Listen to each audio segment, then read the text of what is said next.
मुख्यमंत्री लाडकी बहीण योजनेच्या प्रमाणपत्राच्या वितरणाचा सोहळा आज अमरावतीमध्ये आमदार रवी राणा यांनी घेतला होता। ओएसिस फर्टिलिटीच्या तज्ञांनी आयव्हीएफ उपचार पद्धतीद्वारे 1 लाखांहून अधिक जोडप्यांना मातृत्व प्राप्तीचा आनंद दिला आहे। मोफत अपॉइंटमेंट बुक करण्यासाठी आजच संपर्क साधा। आणि या कार्यक्रमामध्ये हजारो महिलांची उपस्थिती होती।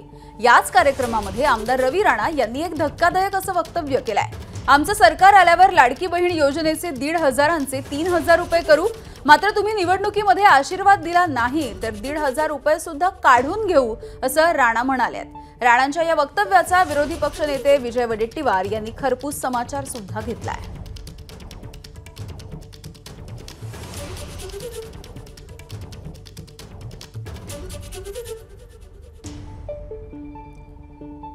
तर आमदार रवी राणा यांचं हे धक्कादायक वक्तव्य बघायला मिळालेलं आहे।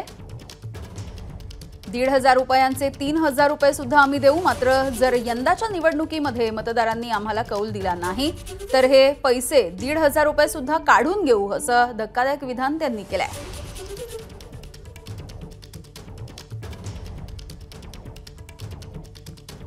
तुमचा भाऊ म्हणून जर सरकारला विनंती केली की हे 3,000 रुपये हे 1,500 रुपयाचे 3,000 दिले पाहिजे, हे कधी म्हणू शकतो आपण जेव्हा भर भरून त्यांना तुम्ही आशीर्वाद द्या।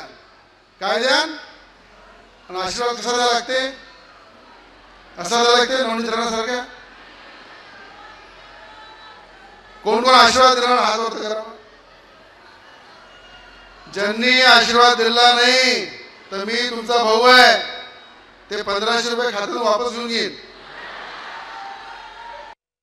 सरकारी पैसा यांच्या बापाचा आहे काय, रवी राणाच्या कमाईचा आहे किंवा या सरकारच्या मुख्यमंत्र्यांचा उपमुख्यमंत्र्यांच्या कमाईचा आहे। योजना केवळ आता यांची नीती ही कुनीती हे आता स्पष्टपणे दिसत आहे। महाराष्ट्रातील तमाम बहिणींना सांगतो आहे, हा रवी राणा जे म्हणलं आहे ते सरकारच्या मनातील बोललेलं आहे, ते शिंदेंच्या मनातील, ते फडणवीस यांच्या मनातील, ते अजित पवारांच्या मनातील बोलला आहे की योजना केवळ आणि केवळ मतासाठी आहे। एबीपी माझा, उघडा डोळे बघा नीट।